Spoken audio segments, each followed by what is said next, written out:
금, 원유, 주식, 채권, 회사채 다 빠졌거든요. 시장에 존재하는 5개 정도 되는 주요 자산이 다 빠졌어요. 이런 반대 매매가 나올 때의 특성이 뭐냐면 시장가로 던지잖아요. 좋은 주식도 바닥이 없어요. 삼전이 5만 전자된 게 다 이런 반대 매매력이라고 공략으로 봐요. 그래도 반등은 나올 수 있는 타이밍이죠. 이거 방송 언제 나가요? 이거 다 지나가고 나가면 얼마나 보시면서 억울해하실까? 이번 주에 되겠습니다, 여러분들. 오늘 금요일인데? 오늘 바로 PD님 오늘 고생하셔야 되겠습니다. 왜냐면 투자의 중요한 소식을 가장 빠르고 정확하게 알려드립니다. 원고, 투고, 쓰리고 여기는 투자고입니다. 안녕하세요. 저는 행복자산관리연구소 김현우 소장입니다. 요즘 그런 말이 있습니다. 노스트라다무스가 와도 주시장, 경제, 부동산 뭐든 다 맞출래야 맞출 수가 없다. 정말 어렵죠. 한치 앞을 내다보기가 진짜 어려운 상황인데 그렇다고 해서 주눅들 필요가 없습니다. 주눅 대신 추눅이 있으니까요. 부끄럽네요. 네, 경제 위기 속에 빛나는 단 하나의 별 홍춘욱 리치고 인베스트먼트 대표님을 모시겠습니다. 안녕하세요. 네. 주눅 대신 추눅 어떠세요? 네, 좋네요. 이거 저희 작가님의 이 말장단이 참 매일매일 기대돼요. 예. 훌륭합니다. 요즘 엄청나게 자주 보이시는 것 같아요. 예. 부르는 데가 많더라고요. 네. 이럴 때 오히려 더 인기가 있으신가요? 예, 아무래도 좀 그런 것 같습니다. 그러니까 장이 평온하고 네. 또 종목 고르고 그럴 땐 저는 종목 고르는 재주는 전혀 없으니까 별로 저는 도움이 안 되는데 이제 네. 지금 같은 시기가 오면 도대체 왜 이러냐, 경제가 어떻게 되는 거냐 이런 공포 이런 게 될 때 좀 제일 잘 되는 것 같아요. 저도 제 채널이 있는데 2020년 코로나 팬데믹 때 엄청 성장했던 기억이 있습니다. 2020년 어려워졌을 때. 예, 어렵고 뭔가 전혀 처음 보는 어떤 그런 거라고 생각될 때, 뭐 사상 초유라든가 최악이라든가 뭐 이런 이야기가 들릴 때가 제가 좀 이렇게 구독자가 늘더라고요. 힘들어질 때. 그리고 이제 다 이제 언제 좋아져요 그리고 힘들어진 게 끝나면 이제 또 안 찾고. 그렇죠. 종목은 별로 제가 이야기 안 하니까. 제가 뭐 종목을 뭘 알겠습니까? 이럴 때만 자꾸 서운하지 않으세요? 근데 이제 대신에 이렇게 노스트라다무스 대신에 주눅 들지 말고 뭐 이런 이야기를 듣게 되니까 나름 저도 뭐 좀 먹고 살 길은 있죠. 진짜 정말 바쁘실 텐데 먼 곳까지 와주셔서 감사합니다. 예, 작가님이 애절하셨어요. 진짜 요즘에 너무너무 힘들잖아요. 예, 힘들죠. 우리나라뿐만이 아니라 전 세계적으로 한치 앞을 내다볼 수 없는 상황인 것 같은데 요즘 이 경제 상황을 표현해 주신다면 뭐라고 하실 수 있을까요? 죽었던 인플레가 다시 깨서 움직이니까 뭐 완전 좀비랑 싸우는 기분이죠. 좀비랑 싸우는 기분. 예, 완전 무덤에 영혼이 묻혀 있을 줄 알았는데 이게 벌떡 일어나가지고 우리를 이렇게 괴롭히니까. 죽지도 않죠, 잘. 이제 좀비는 안 죽죠. 좀비 특성이 이제 한 방에 머리를 깨야 되는데 이게 쉽지 않잖아요. 일단 붙들리면 먹히니까. 지금 물려 있는 건가요, 우리? 좀 어디 파란 서고 가는 것 같기도 하고 그렇습니다. 진짜 무섭습니다. 인플레 때문에 진짜 뭐 금리고 뭐고 난리도 아닌데 이게 진짜 작년만 하더라도 4월쯤이었나요? 3월쯤이었나? 그때 연준에서도 이거 일시적이다. 그게 불과 1년 전이죠? 그렇죠.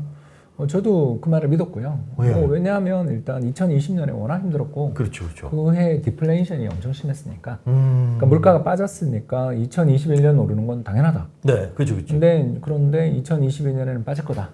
뭐 이제 이렇게들 다들 보고 있었죠. 근데 이렇게 됐죠. 그러니까 작년 연말에 미 연준의 인플레이션 전망 보면 올해 물가를 2.8인가 2.7을 전망해요. 작년 연말 전망치가. 지금 6개월 전에. 완전히 틀렸죠. 그러니까 이 정도로 급박하게 인플레가 나올 줄은 몰랐다가 또 다들 인플레가 무덤에 있을 거라고 생각하니까 비석만 좀 흔들리는 정도로 끝날 줄 알았지 정말 좀비가 나올 줄은 몰랐던 거죠. 뚫고 나올 줄은 몰랐는데 그렇기 때문에 강력하게 무슨 자이언트 스텝이니 뭔가 할 수 있는 정책들 조치는 다 하고 있습니다. 자, 이렇게 혼란한 시장 속에서 우리는 어떻게 해야 되는지 오늘 그 말씀 박사님께 차근차근 들어보도록 하겠습니다. 자, 전문가 앞에서 감히 브리핑해보는 시간. 오늘은 이제 시중에 떠도는 찌라시, 소문들을 검증해 보도록 하겠습니다. 제가 말씀드리는 게 맞으면 맞다, 틀리면 틀리다 이렇게 이야기해 주시면 됩니다. 그 박사님께서 브리핑 해봐 라고 한다면 바로 제가 시작하도록 하겠습니다. 브리핑 부탁드립니다. 예. 첫 번째 브리핑입니다. 자, 달러 환율 13년 만에 1,300원 돌파했습니다. 지금이 기회라는 소문이 있습니다. 예, 그렇게 생각합니다. 예. 조사 잘했구만인가요? 잘하셨어요. 예, 작가님이 광대가 승천할 것 같습니다. 야, 이거 왜죠? 왜? 뭐가 일단 기회예요? 달러가 비싸다는 뜻이잖아요. 네. 그리고 원화가 싸다는 뜻이죠. 네. 왜냐하면 돈의 값이니까. 그렇죠. 싼 자산을 사기에 얼마나 좋은 시기입니까? 그 말인즉슨 비싼 자산을 사기에는 별로 안 안 좋다는. 좋죠. 예. 그래서 저는 뭐 전체 자산의 한 절반 정도가 달러인데 예. 이제 60% 정도 됐을 거 아니에요. 환율이 200원 넘었으니까. 이미 쌀 때 달러를 사두셨던 게, 저 그 영상 본 적 있어요. 예. 달러 사라고. 예, 작년에 뭐 목 놓아 외쳤죠 제가. 맞아. 근데 그때 저도 근데 그때 그 영상이나 이런 것들을 보고 달러만 바꿔놨으면 차라리 근데 나았을 것 같아요. 달러 표시된 채권 이런 것들을 사는 것도 좋다. 근데 저는 거기에 그런 거 있죠. 그 미국 리츠나 배당해주는 이런 것들 ETF들을 많이 샀거든요. 거기서 이제 손실이 좀 나가지고 달러가 올라도 그렇게 썩 기분 좋은 상황은 아니더라고요. 예, 뭐 근데 네. 달러 안 사고 우리나라에서 한국 리츠를 했다, 한국 채권을 했다고 생각하면 그나마 저 환차익이 20% 나고 또 리츠나 배당은 주가 좀 빠지더라도 거기는 배당 수익률이 엄청 좋거든요. 그렇죠. 그래서 뭐 대표적인 뭐 REM 같은 리츠들 이런 네. 거는 배당 수익률 7% 정도 나오거든요. 맞습니다. 그러니까 그 7% 나오니까 연 환율 20% 오르고 배당 연 7% 나오는데 주가가 뭐 30% 빠지면 똔똔 그냥 제자리잖아요. 지금 마이너스로 보여도 그건 뭐 살짝 빠진 거고. 그또 배당이 나오니까. 그쵸. 그거는 지금 감안을 안 하신 거잖아요. 원래 맞아요. 그렇게 배당 수익률이 되게 높은 자산들은 가격이 잘 안 올라요. 그렇더라고요. 오를 때도 잘 안 오르고 떨어질 때도 뭐 많이 안 떨어지고. 예, 그 채권 스타일의 그런 자산들이라서 예. 뭐 잘하신 것 같습니다. 가지고 있어도 될까요? 저는 갖추고 있습니다. 근데 워낙 그 달러 자산은 예전에는 한 50대 50 정도로 갖고 있었던 게 지금 6대 4가 돼버린 거죠. 얘가 그냥 사이즈가 커져서. 예, 그리고 얘는 쪼그라들어서. 예, 쪼그라들어서. 그래서 작년에 이제 달러를 많이 사놨던 게 네. 지금 이제 좀 팔면서 한국 원화 자산 그 중에서도 주식 예. 채권 사고 있습니다. 그러면은 그거는 어떻게 돼요? 예를 들어서 달러 현찰을 갖고 있다면 저는 만약에 뭐 주식 계좌에 예수금으로 달러만 뭐 1,000달러가 있다. 달러로만 있으면 이걸 환전해가지고 국내 주식을 사는 게 전혀 꺼리낌이 없을 것 같은데 네. 이 달러로만 둔 게 아니라 이걸로 주식을 막 사놓거나 뭐 여러 가지 투자를 했을 거 아니에요.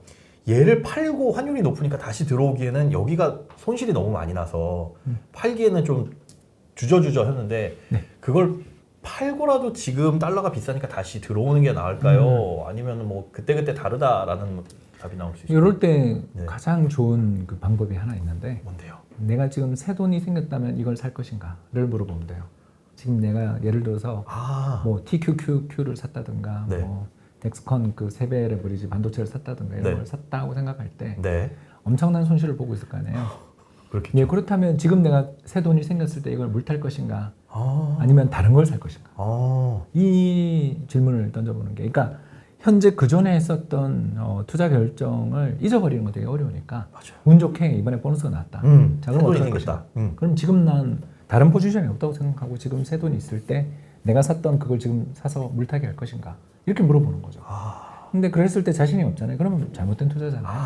주저주저 되면 네, 그럴 때는 어차피 그 유동성이 좋은 자산이니까 네. 빨리 팔고 그걸 가지고 지금 방금 이야기했던 새로운 결정된 포트폴리오로 가는 게 낫죠. 그래서 사람들이 이 처분 효과도 있지만 또 보유 효과라고 하는데 예. 간단하게 이야기해서 자기가 어떤 자산을 팔고 난 다음에 그 자산이 또 좋은 기회가 와도 쳐다보질 않아요. 좀. 왜냐면 자기가 팔았던 가격보다 더 올라 있으면 그러니까요. 못 사요. 그리고 또 보유 효과라는 게 뭐냐면 이 회사가 되게 안 좋은 거 알지만 내가 샀던 가격이 있으니까 그 이상으로 올라가야만 팔겠다는 생각들을 자꾸 하거든요. 그렇죠. 본전 근데 생각. 이 두 가지는 모두 틀린 거잖아요. 우리가 이제 이번 장 급락장을 볼 때 왜 괴로워하니 이렇게 묻잖아요. 그러면 당신이 어떤 투자자인데 이렇게 저희들은 많이 묻거든요. 그래서 모멘텀 투자자라면 이미 모멘텀이 꺾였잖아요. 작년 가을에. 예. 작년 가을에는 확실히 시장이 꺾인 게 보였잖아요. 그렇죠. 2평, 주요 2평이 다 무너졌죠. 그래서 1월에는 이제 그 뒤에 급락이 온 거고. 네. 자, 그렇다면 모멘텀 투자자라면 추세 추정 투자자라면 이미 현금을 확보하고 있을 테니까 문제가 없을 거고. 가치 투자자라면 작년에 우리나라 역사상 밸류에이션이 제일 비쌌을 때잖아요. 네. 그때 종합주가지수 3,300일 때 PBR이 1.5배 정도. 최고. 우리나라 역사상 평균 PBR이 그러니까 그 회사의 순자산 가치가 10,000원이라고 하면 네. 우리가 그때 한 15,000원 5,000원. 정도에 거래되는데 지금은 9,000원이거든요. 예. 그렇다면 가치 투자자라면 지금은 너무 기쁠 거 아니에요. 그렇죠. 주식을 가장 편하게 살 수 있는 기회니까. 그러면 이 둘 다 모멘텀 투자자나 가치 투자자 모두 자신의 투자 철학에 따라서 투자를 하고 있었다면 지금 굉장히 행복한 시기인 거죠. 근데 우리는 그렇게 못했잖아요. 예. 완벽한 가치 투자자도 아니었고 또 완벽한 모멘텀 투자자도 아니었던 거잖아요. 맞습니다. 예, 그렇다면 기존에 가지고 있었던 나의 투자 전략, 저는 종목을 고르는 방법이 틀렸다는 거잖아요. 자, 그렇다면 이전에 했던 포지션들은 내가 실수였다고 생각한다면 지금 돈이 생겼을 때 나는 둘 중에 어떤 전략을 하고 있는가? 예. 저는 가치 투자자니까 싼 걸 사는 거고요. 모멘텀 투자자라면 바닥에서 거래가 터지면서 주가가 더 떨어지지 않는 그 속에서 장대 양봉이 나올 때 살 거 아닙니까? 예. 그렇지 않습니까? 그죠? 예, 이격이 과다한 상황에서 거래가 바닥에서 터지고 장대 양봉 나는 것 이것만큼 바닥 신호는 없거든요. 이 세 가지가 예. 대부분 같이 출현하잖아요. 그러니까 이 두 가지를 다 생각해 보시면 되는 거죠. 그래서 저는 가치 투자자라고 저는 생각하니까 예. PBR이 0.9배까지, 그러니까 우리 역사적인 평균이 아까 11,000원 정도였거든요. 근데 지금 9,000원이니까 네. 너무 싸잖아요. 너무 싸죠. 예, 그리고 또 우리나라 1년에 그 BPS, 북밸류가 지금 10,000원이라 그랬는데 내년에는 얼마가 되냐면 11,000원 정도 되거든요. 왜냐하면 연 9%, 10%씩 우리나라는 순자산 가치가 늘어요. 상승하고 있으니까. 네, 배당은 안 하잖아요. 쥐꼬리 배당을 하고. 네. 그래서 우리는 이익이 생긴 걸 다 기업들이 유보를 하니까 네. 북밸류가 올라가잖아요. 자연스럽게 당연하게도. 예, 그래서 순자산 가치가 계속 올라가니까 내년에는 우리나라 순자산 가치가 10,000원이 아니라 11,000원인데 주가는 9,000원이면 더 이제 0.8배죠. 그렇죠. 이해되시나요? 거의. 예, 그리고 외환위기 때가 0.7배, 6배. 네. 그리고 그 코로나 팬데믹 때가 0.5배, 6배 뭐 이 정도였어요. 그러니까 우리나라 역사상 가장 힘들었었던 시기들, 외환위기나 코로나 팬데믹이나 아니면 글로벌 금융위기 때가 대부분 보면 0.8에서 0.6 사이 정도가 바닥이에요. 네. 자, 그렇다면 뭐 여기 지금 우리가 0.9배 레벨인데 여기서 10% 빠지면 0.8배. 그럼 내년이면 0.7배 되죠.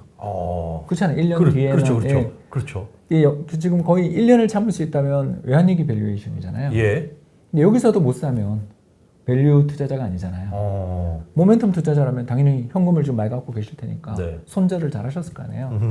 200일 2평이 깨질 때 이럴 때는 뒤도 돌아보지 말라 그러잖아요. 다. 예. 그러니까 그런 식으로 우리가 투자를 해왔던 사람이라면 이제 현금 들고 언제 살 것인가를 지금 갭을 한번 그렇잖아요. 폭락하는 과정에서 갭이 생겼는데 네. 이걸 위로 올리는 돌파 갭이 생길 때 따라간다든가 거래가 폭발적으로 증가하는 가운데 밑에서 장대 양봉이 발생하는 시기 이럴 때를 찾잖아요. 네. 그런 시기를 찾아서 투자하시는 분들이라면 지금은 조금 더 기다려야 되는 거고요. 저는 가치 투자자니까 지금이라도 괜찮다. 이 두 가지 전략 중에서 자기는 어디인가 이게 대표적이잖아요. 예. 주식시장에 존재하는 양대 전략이니까 나는 어딘나를 생각하고서 내 돈이 지금 새로 생겼다면 이렇게 질문해보자. 깔끔합니다. 세상에 두 번째 브리핑까지 답을 주셨어요. 두 번째 브리핑 내용이 뭐였냐면 국내 주식시장이 썰물처럼 쭉쭉 빠지고 있어서 이제 바닥이다라는 소문이 돌고 있습니다. 이젠 투자의 기회가 왔다라는 찌라시가 돌고 있는데 맞나요? 네, 저는 가치 투자자라면 맞다. 그리고 모멘텀 투자자라면 아직 기다리고 싶을 것 같습니다. 그런데 그거인 것 같아요. 가치 투자자인지 모멘텀 투자자인지 나는 나의 정체성을 잘 모르는 상태에서 빠지긴 빠지고 낮은 건 낮은 것 같은데 더 빠지지 않을까라고 하는. 예, 그러면 모멘텀 투자자시죠. 그런데 그렇죠. 네, 그건 모멘텀 투자자죠. 그러면 나는 나의 정체성은 시장의 추세를 잡아서 투자하고 싶으신 분. 그걸 저희들은 추세 추종 투자자. 달리는 말에 올라타라. 네. 그러니까 내리는 말이 내려갈 것 같으면 빠지고 올라갈 것 같을 때만 타는 전략이잖아요. 그럼 지금은 더 빠질 것 같잖아요. 예. 모멘텀 투자자는 지금 살 이유가 없죠. 살 이유가 없는데 그럼 나는 모멘텀 투자자야라고 했을 때 혹시 근데 올라가 버리면 어쩌지? 그러니까 그 신호를 늘 체크해야죠. 그래서 모멘텀 투자자들도 그렇고 가치 투자자들도 그렇고 평상시에 되게 바빠요. 뭐가 싸냐, 어디가 싸냐, 그리고 투자를 하다 보면 싼 기업이 없네 그러면 다 팔아야 될 거 아니에요. 네. 그래서 가치 투자자들은 끊임없이 밸류에이션 해서 가치 평가를 해서 이게 역사적으로 11,000원이 평균인데 지금 15,000원이네. 고맙게 다 팔고 현금 들고 쉬자. 이렇게 이야기할 수 있어야 가치 투자자고요. 모멘텀 투자자라면 11,000원 하던 게 평균 11,000원 하던 게 15,000원이야. 이야 추세에 불이 붙었네. 상따야 가자. 이렇게 이야기할 수 있어야 모멘텀 투자자잖아요. 네.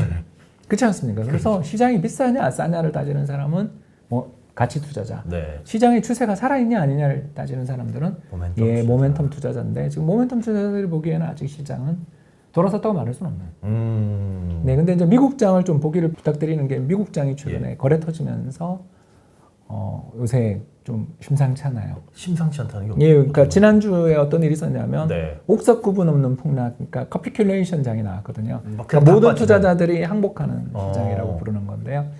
그게 지난주에 나왔어요. 그래서 금, 네. 원유, 주식, 채권, 회사채 다 빠졌거든요. 시장에 존재하는 5개 정도 되는 주요 자산이 다 빠졌어요.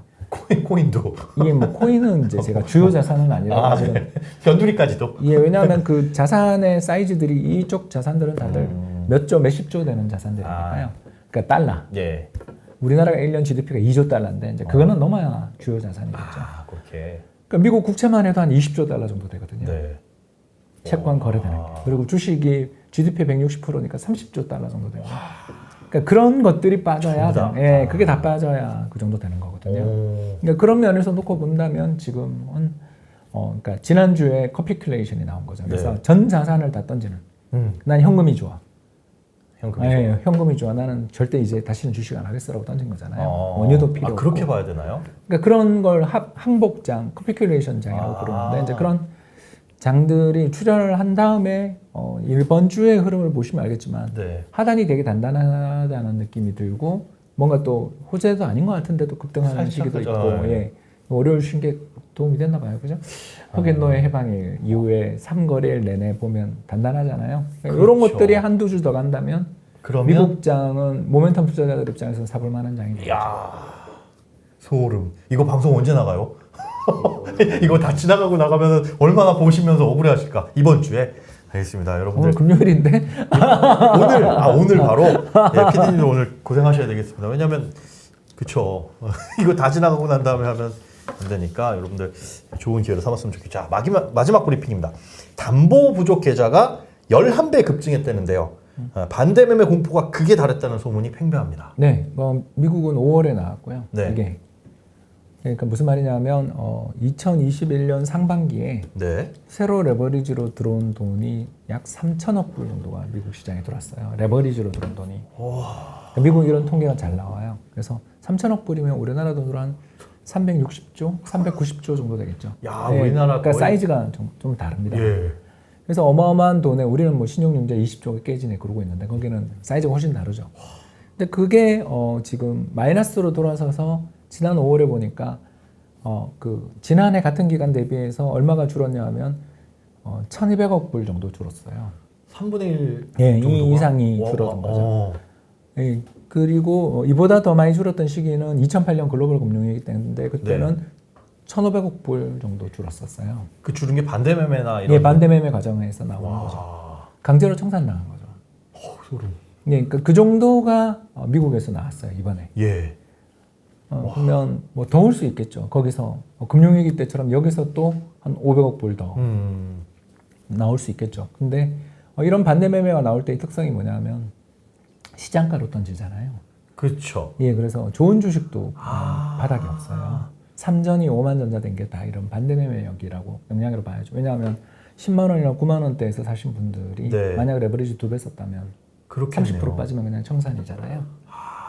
예, 그런 매물들이 나오는 거거든요. 그래서 이거는 충분히 맞는 이야기고, 근데 이런 신용융자가 털리고 네. 반대 매매가 속출하는 시기가 지나고 보면 사야 적어도 돼요. 반등은 나올 수 있는 타이밍인 거죠. 이게 왜냐하면 밸류 투자자 입장에서 이럴 때 사거든요. 네. 그러니까 모멘텀 투자자는 지금 팔죠. 당연히 파는데 오히려 공매도를 칠 겁니다. 칠 수 있으면.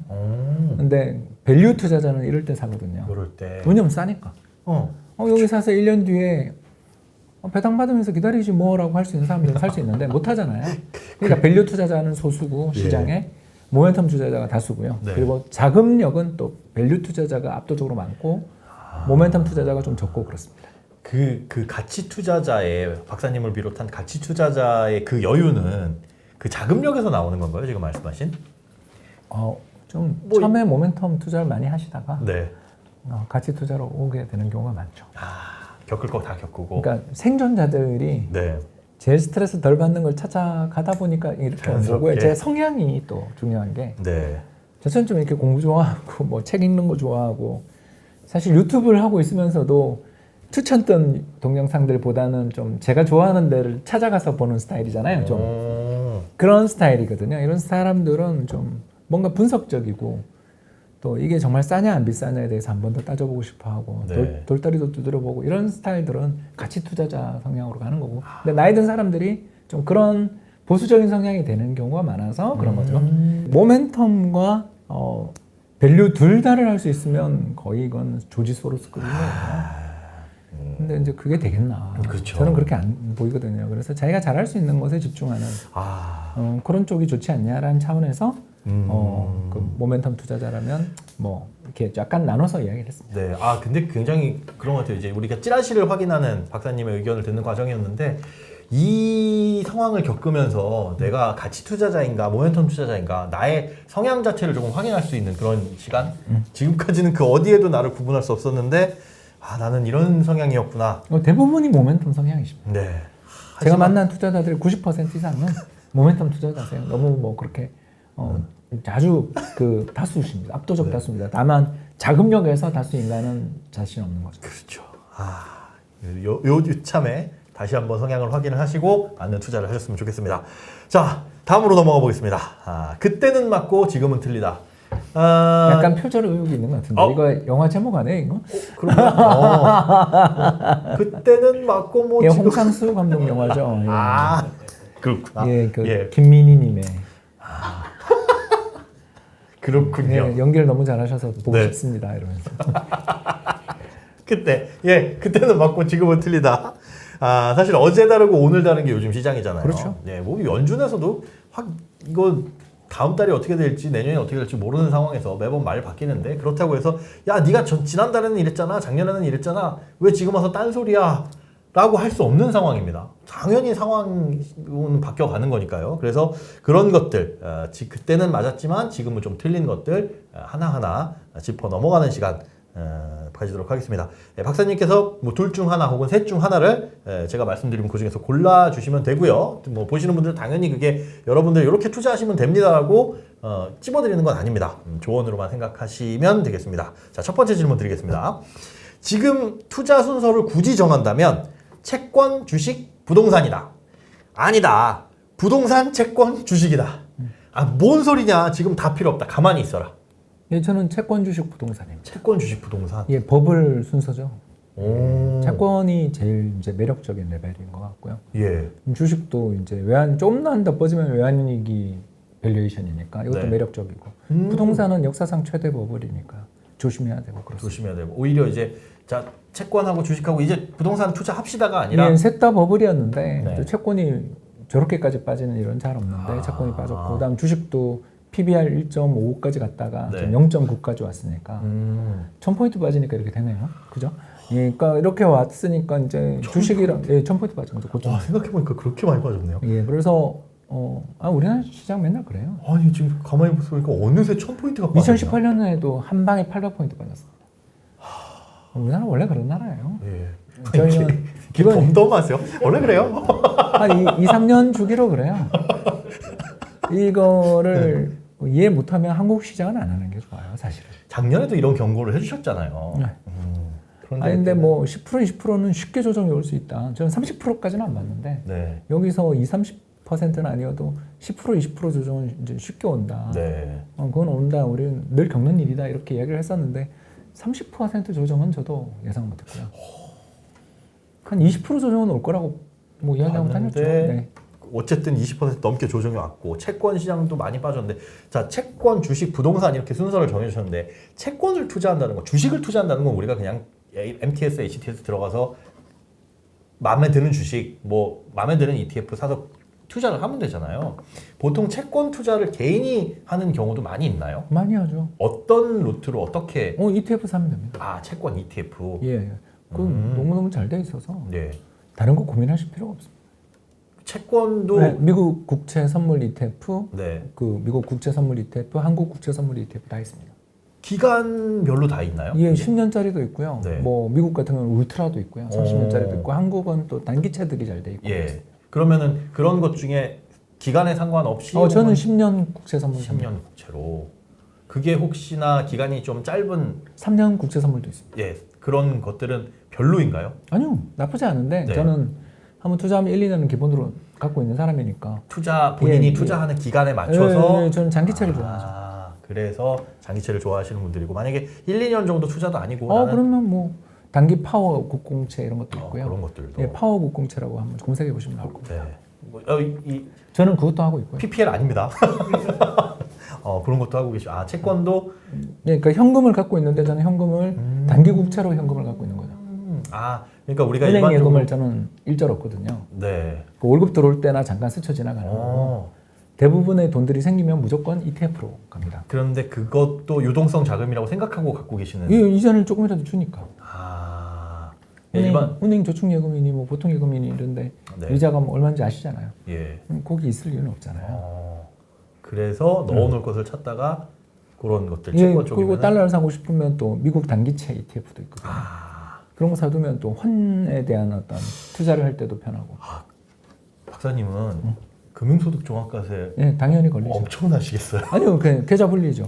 답은 그거밖에 없어요. 아, 계좌 분리 4억 정도 넘어가면 계좌 분리를 고민하셔야 됩니다. 그러니까 부부는 서로 이제 몇 억까지 뭐 여러분 아시는 것처럼 서로 네. 이렇게 증여나 이런 것들에 대해서 세금을 안 물으니까. 그렇죠. 이렇게 부부가 가지고 있는 자산이 한 4억 정도 넘어가면 네. 부부가 별도로 계좌를 하면 금융종합과세가 한 4억 정도 넘으면 그러니까 제가 하는 전략대로라면 네.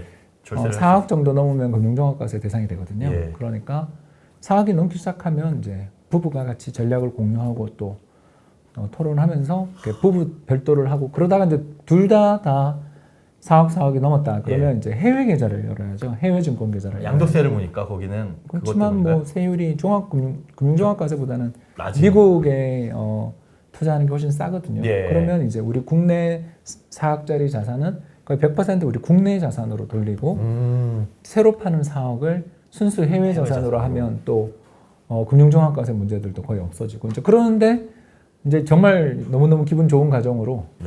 16억이 넘었어요. 그죠? 네. 그러니까 그렇잖아요. 우리가 해외 투자는 한 절반만 할 건데 네. 팔 됐잖아요. 그럼 예, 그렇게 되면 이제 법인을 만드셔야죠. 그죠? 그래서 대부분의 부자들, 부유하신 분들은 1% 부자들은 다 법인을 갖고 계십니다. 부럽습니다. 아니 뭐 이렇게 얼굴에 갑자기 벌개져요. 아니, 너무 부러워서. 금융소득 종합과세 대상이 굉장히 이제 멀어 보였는데 우리 사실 조금씩 투자하시는 분들의 꿈이잖아요. 야, 나 배당 받는데 금융소득 종합과세 한번 고민해봤으면 좋겠다. 또 ETF 분배금으로 내가 그러니까요. 1년에 2천만 원의 분배금이 들어오고 배당이 들어올 정도면 그러니까 4억 정도 하면 그러니까요. 거의 가시권에 들어가요. 여러분들 세금 때문에 고민하시는 날이 고민 안 하시는 분들이 안 하시는 분들이 그렇게 고민하시는 날이 빨리 왔으면 좋겠습니다. 자, 두 번째 질문 드려보겠습니다. 아무리 어려운 주식시장이지만 강한 섹터는 존재를 하잖아요. 미어도 다시 한번 반도체다. 아니다. 단기간이지만 누리호봐라. 우주항공이다. 저는 우주항공이 지금은 더 매력있다고 생각하는 쪽이죠. 왜 그러냐면 간단하게 말씀드리자면 우리나라 반도체 업종은요. 개인이 투자하기에 적합하지 않은 업종이에요. 왜요? 왜냐하면 이 업종의 특성이 뭐냐면 아주 편하게 얘기할게요. 예. 설비 비중이 너무 커요. 네. 그래서 설비를 너무나 많이 가지고 있고 그리고 설비를 많이 돌리면 돌릴수록 이전에 투자해놨던 게 감가상각이 되니까 단가가 떨어지죠. 네. 자, 이런 상태에서 미래 전망이 좀 어둡다라고 할 때 플레이어들은 또 4, 5밖에 없어요. 그죠? 각 섹터에 예. 과점이잖아요. 네. 죄수의 게임이 잘 벌어져요.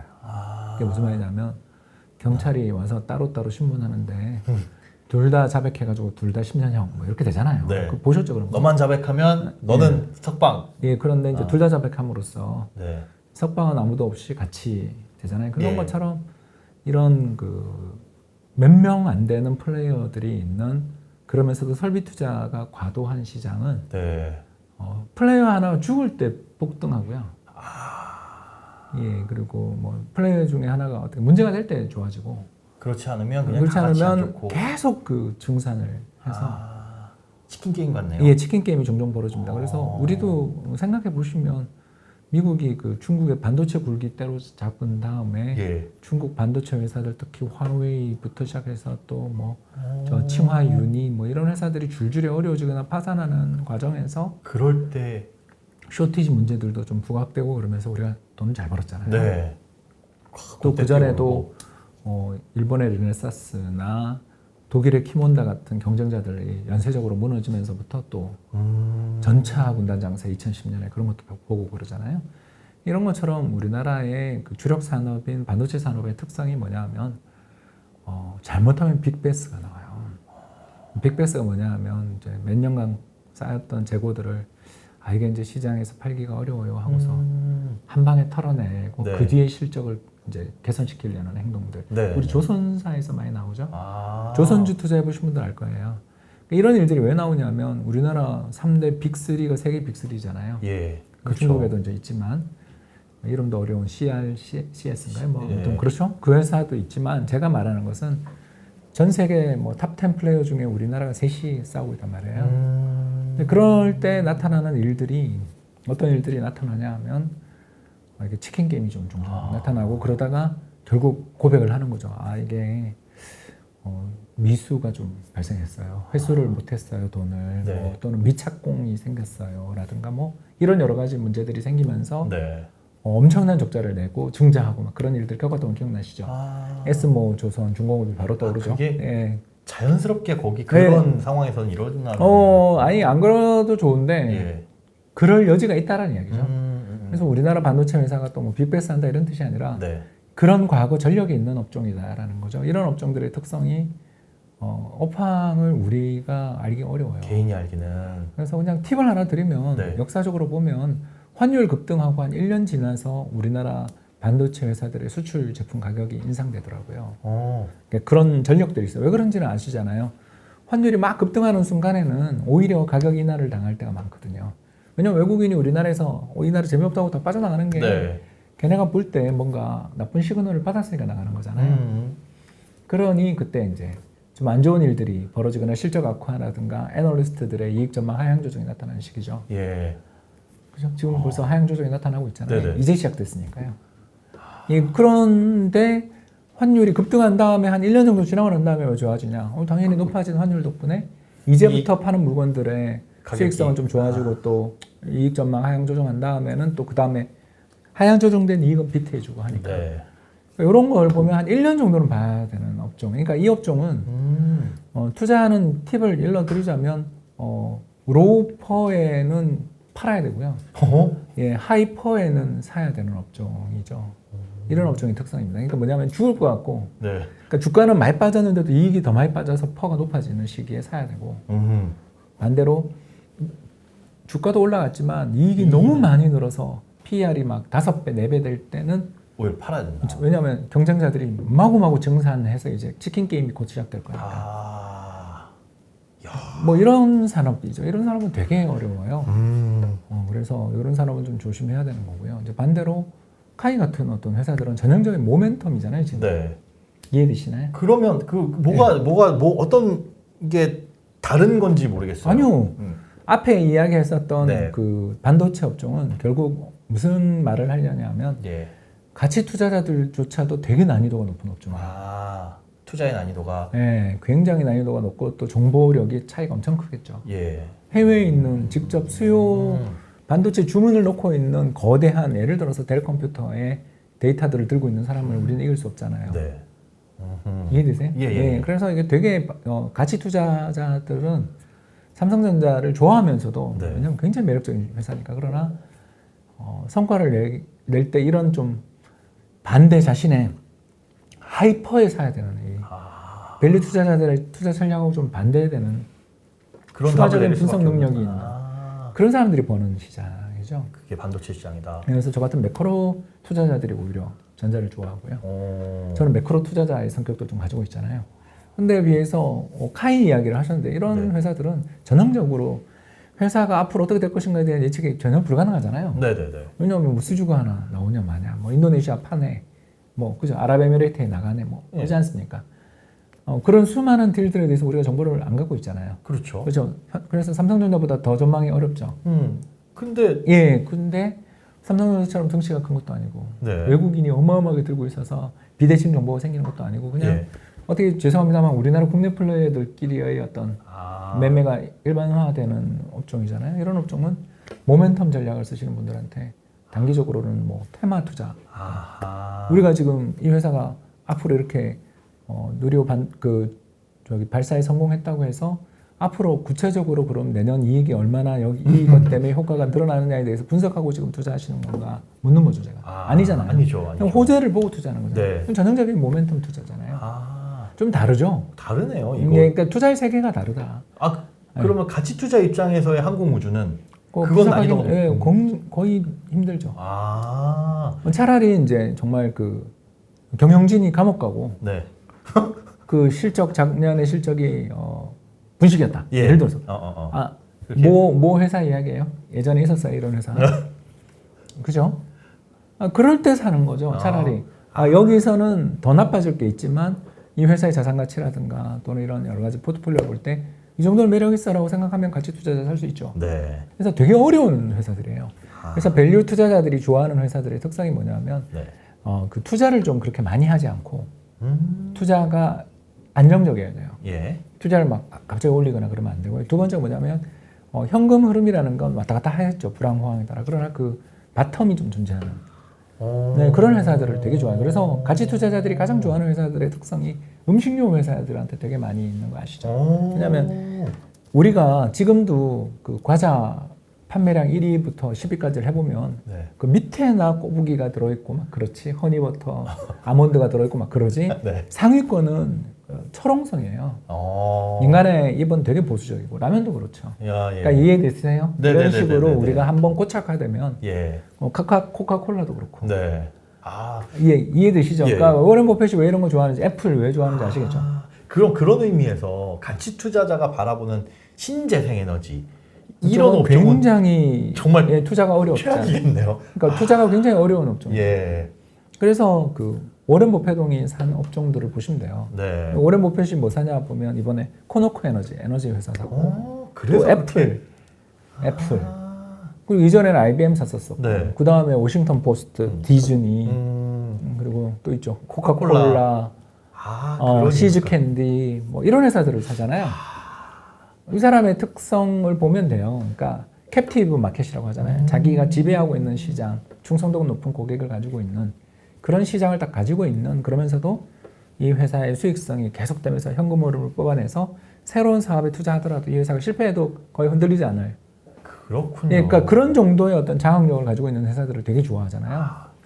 그래서 아이폰이 예를 들어서 아이팟 뭐 이런 거 잘 안 돼도 상관없잖아요. 그러나 엄청난 현금과 디자인 능력과 그런 걸 가지고서 고객 충성도 만들면서 있고. 또 이번에는 M2 칩도 나왔잖아요. 그런 것들 CPU가 저렇게 잘 개발하잖아요. 그런 거 보면 어마어마한 현금과 충성도 높은 고객을 바탕으로 해서 계속적으로 연관 산업에 투자해서 성공할 때까지 돈을 뿌릴 수 있는 능력을 보고하는 거잖아요. 그러니까 이런 회사들조차 폭락할 때가 있거든요. 네. 네, 그럴 때 가치 오히려 투자자들은 너무 좋아하죠. 신나죠. 네, 신나죠. 그래서 그래요? 아마 지금 가치 투자자들은 애플도 열심히 사고 있을 거고 버크셔 SOA 주가도 많이 빠졌거든요. 버크셔 SOA도 많이 사고 있을 거고 지금 가치 투자자들은 잔치를 벌리는 시기죠. 자, 저도 그 잔치에 숟가락 하나 진짜 큰 거 하나 놓고 싶습니다. 이야기하다 보니까 네. 한국엔 거의 없는 것 같죠, 그죠? 몇몇 음식료 업종 주식들부터 시작해서 이런 밸류 투자자들이 좋아할 만한 네. 그런 기업들이 한국은 좀 적고 미국은 많다. 이런 것들을 좀 느끼실 수 있을 겁니다. 그러네요. 야, 재밌다. 왜 그런 종목을 이렇게 담아놨을까? 뭔가 약간 고리타분한 느낌의 종목들이라고 생각을 했었거든요. 그런데 가치 투자자의 눈으로 봤을 때는 굉장히 뭐 난이도가 낮다고 하기엔 좀 그렇고. 그러니까 제가 분석해서 네. 수지 타산이 확률은 있지만 어느 정도 확률이 높다고 생각되는 종목들을 사는 거죠. 예, 알겠습니다. 야, 지금 그 고개 끄덕끄덕 하실 분들이 많을 것 같습니다. 자, 이제 뭐 시간 가는 줄 모르겠습니다. 우리 바쁘신 박사님 모셔놓고 주눅 들지 말고 이제 추농님과 함께 하고 있습니다. 자, 우리나라 지수가 2,200선까지 떨어진다는 의견도 있습니다. 만약 하락장에서 지금 같은 하락장에서 2,200까지 떨어지든 어쨌든 간에 하락장이라고 한다면 절대 해서는 안 될 행동 같은 게 있을까요? 절대까지는 모르겠고요. 네. 저는 지금까지 들고 있는 데는 이유가 있을 거 아니에요. 일단 저 같은 가치 투자자들은 네. 매력이 있으니까 산 거잖아요. 그럼 더 사야지. 박사님 같은 가치 투자자 말고 대부분 지금까지 들고 있던 이유는 내가 이 가격에 샀는데 어떻게 이 가격에 팔어? 예, 그거는 빨리 잊어버리라니까요. 샀던 가격을 잊어버리고 네. 반등이 나올 때 이 네. 회사가 반등 때 주도주가 될 수 있는가를 생각해야죠. 그러니까 이제 이게 반등이 나오려면 둘 중에 하나잖아요. 둘 다여야 될 수도 있는데 예. 첫 번째 인플레이션 공포가 진정되면서 경제가 이제 연착륙한다. 뭐 이런 생각이 들 때는 수출주를 사야 될 거 아니에요. 예. 그렇지 않습니까? 우리나라 지금 수출이 되게 둔화되고 있다는 공포가 있잖아요. 네. 그렇지 않습니까? 그래서 우리가 지금 인플레이션 공포는 일시적이니까 일시적인 상황에서는 경제가 이제 연착륙한다 그러면 선진국 경기가 다시 살아나고 하니까 수출로 먹고 사는 나라니까 수출주를 사야 될 거고 네. 환율도 좋으니까. 두 번째로 그건 아닌데 너무너무 많이 빠져가지고 이제 여기서는 하단을 다질 것 같아. 뭐 이렇게 전망하시는 분들이 있을 거 아니에요. 네. 그러면 뭐 싼 주식인가를 생각해야죠. 아. 그렇지 않습니까? 밸류가 있어야 이 불황에 그런 회사를 저희들은 밸류라고도 하는데 퀄리티 스탁이라고 부르거든요. 퀄리티 스탁. 예, 그러니까 이제 뭐냐면 많이 빠졌는데 경쟁자 죽으면서 얘가 시장을 장악할 것 같은 회사들. 여기 옛날에 현대차가 기아차 M&A 한 다음에 이렇게 큰 것처럼 네. 그 퀄리티 스탁의 특징이 뭐냐면 현금이 많고 그리고 영업 흐름이 좋은 회사들이죠. 이런 회사들은 불황에 투자를 함으로써 경쟁자를 말려버리는 그런 스타일의 투자를 할 수 있는 회사들입니다. 대표적인 게 애플인 거고요. 우리나라에는 그런 기업들이 있나요? 왜 삼성전자도 여기에 속한다고 볼 수 있죠. 그렇죠. 굉장히 퀄리티가 높은 회사입니다. 왜냐하면 부채가 없어요. 순현금 흐름 기업들이 있습니다. 그러니까 그런 걸로 찾아보는 거죠. 순현금 기업으로 찾아보는 거죠. 현금. 부채가 없는. 그러니까 그런 기업들이 이럴 때 또 퀄리티식이 좋은 게, 그러니까 아까는 첫 번째는 경기 회복 시나리오고, 네. 두 번째는 너무 많이 빠져서 이제 싸다. 예. 근데 이제 뭐 어떻게 될까 앞으로 뭐 이런 거에 대한 탐색이 이루어지는 그런 시장이 앞으로 펼쳐진다고 한다면 이제 뭐 그런 시장이 펼쳐지게 될 때는 가장 좋은 회사들은 지금 사서 이 회사는 절대 망할 리가 없고 경쟁자들이 업무짓 하던 경쟁자들 다 힘들어지고 하는 과정에서 얘가 치고 나갈 거야. 네. 라는 그런 회사들을 사야 되는데 그런 회사들이 바로 퀄리티 있는 기업들이죠. 그래서 퀄리티를 측정하기 참 어려운데 크게 봐서 두 가지죠. 하나는 아까 이야기한 것처럼 순현금이냐, 두 번째는 ROE라고 해서 리턴 온 이쿼티. 그래서 자기 자본 대비해서 이익을 벌어들이는 지금 올해 이익을 전망하려고 그러면 안 되고요. 과거의 이익들이 꾸준히 그래도 막 10%가 나온다, 15% 나온다, 예. 30% 나오면 이제 세계를 지배하는 회사들인 거고 한 10%대만 나오면 굉장히 좋은 회사들이거든요. 네. 15% 넘으면 거의 뭐 블루칩이라고 불리는 기업들이고 그런 기업들을 찾아보는 거죠. 그것도 좋은 투자 방법이 됩니다. 지금은 그러니까 기업들의 파산, 불황으로 간다라는 두 번째 시나리오에서는 네. 그렇지 않습니까? 상당 기간 고생한다라는 시나리오에서 본다면 탄탄하게 탄탄하고 이익을 내주고 또 이런 기업들이 배당도 잘 줄 거예요. 그러니까 배당도 봐야 되고 그런 식으로 생각을 해볼 수 있죠.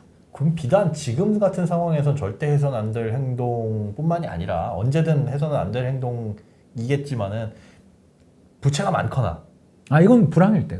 불황일 때. 아니 테슬라가 부채가 엄청 많거든요. 그런 회사가 근데 2020년에는 쫙 갔잖아요. 왜냐면 저금리 상황일 때는 예. 재무 레버리지가 높은 회사들이 좋잖아요. 오히려. 네네.